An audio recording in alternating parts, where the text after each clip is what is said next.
নমস্কার বন্ধুরা, আজ আমি বানাবো দুর্দান্ত স্বাদের ঝিঙের একটি রেসিপি। যারা ঝিঙে খেতে একদমই পছন্দ করেন না তাদের এইভাবে ঝিঙে রান্না করে দিন, দেখবেন তারাও আঙুল চেটে খেতে বাধ্য হবে। এতটাই টেস্টি হয় ঝিঙের এই রেসিপিটি বানানোর জন্য এখানে আমি 4টে ঝিঙে নিয়েছি।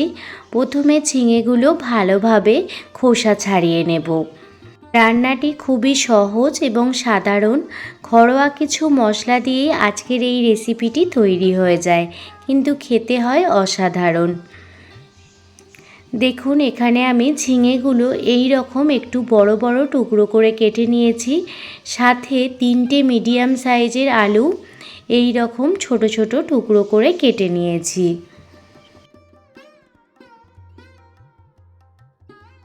রেসিপিটি বানানোর জন্য এখানে আমি 300 গ্রাম মতো চিংড়ি মাছ ভালোভাবে ধুয়ে পরিষ্কার করে নিয়েছি।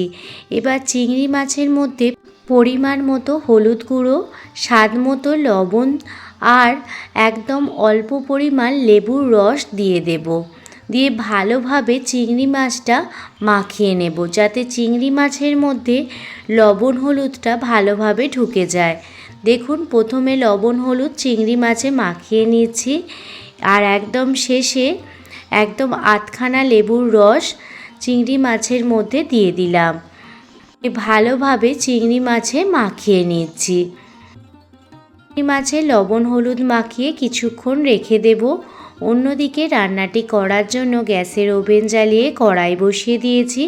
কড়াইতে দিয়ে দিলাম পরিমাণ মতো সর্ষের তেল। আজকের রান্নাটি আমি সর্ষের তেলে করছি, আপনারা চাইলে সাদা তেলেও করতে পারেন, তবে সর্ষের তেলে করলে এই রান্নাটির টেস্ট সবথেকে বেশি ভালো হয়।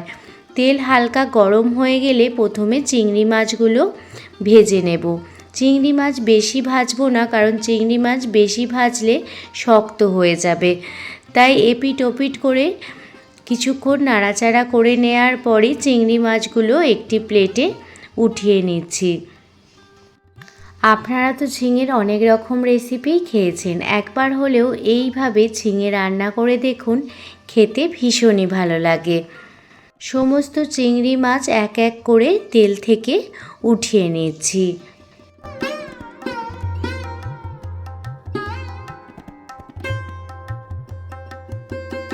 সমস্ত চিংড়ি মাছ তেল থেকে উঠিয়ে নিয়েছি। এবার ওই তেলের মধ্যেই যে 3টে মিডিয়াম সাইজের আলু ছোট ছোট করে কেটে নিয়েছিলাম, সেই আলুগুলো দিয়ে দিচ্ছি।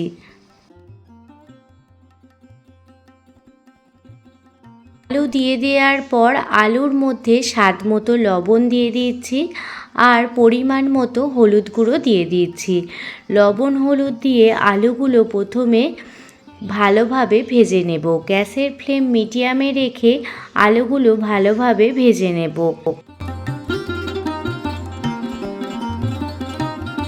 আলুগুলো ভালোভাবে ভাজা হয়ে গেছে।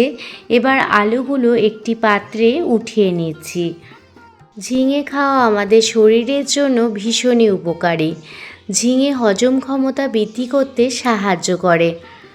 অনেকেই আছে ঝিঙে খেতে একদমই পছন্দ করেন না, তাদের এইভাবে রান্না করে দিন, আমি গ্যারেন্টি সহকারে বলতে পারি তারাও দেখবেন চেয়ে চেয়ে খাবে। আলুগুলো উঠিয়ে নেওয়ার পর ওই কড়াইতে অবশিষ্ট তেলের মধ্যে সামান্য আরও কিছুটা তেল অ্যাড করে দিলাম। এবার তেলটা গরম হয়ে গেলে এর মধ্যে 1 চামচ কালো জিরে আর একটি শুকনো লঙ্কা ফাটিয়ে দিয়ে দিলাম, সাথে 2টো এলাচ আর 2 টুকরো দারুচিনি দিয়ে দিলাম। ফোড়ন ভালোভাবে ভাজা হয়ে গেলে 2টো মিডিয়াম সাইজের পেঁয়াজ ঝিরিঝিরি করে কেটে নিয়েছি, আর সেই পেঁয়াজটাই দিয়ে দিলাম। পেঁয়াজটা প্রথমে ভালোভাবে ভেজে নেব।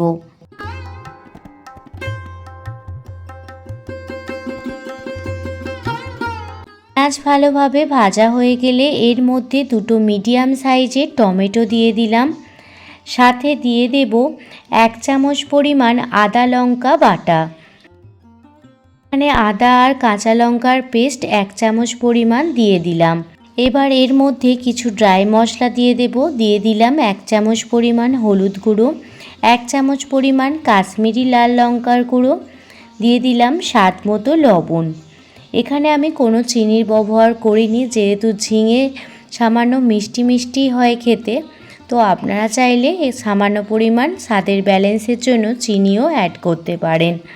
সমস্ত মশলা ভালোভাবে কষানো হয়ে গেছে, চারপাশ থেকে তেল ছাড়তেও শুরু হয়ে গেছে।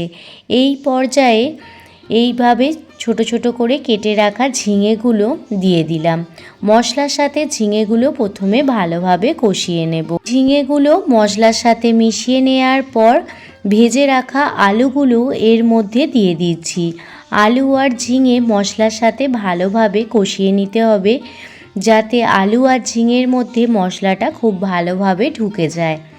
ঝিঙে থেকে যেহেতু প্রচুর পরিমাণ জল বের হয়, সেহেতু এখানে আমি আদার্স কোনো জলের ব্যবহার করব না।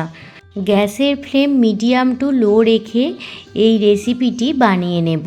এবার একটি ঢাকনা চাপা দিয়ে দিলাম আর গ্যাসের ফ্লেমটি মিডিয়াম টু লোয়ের মাঝামাঝি রেখে দিলাম।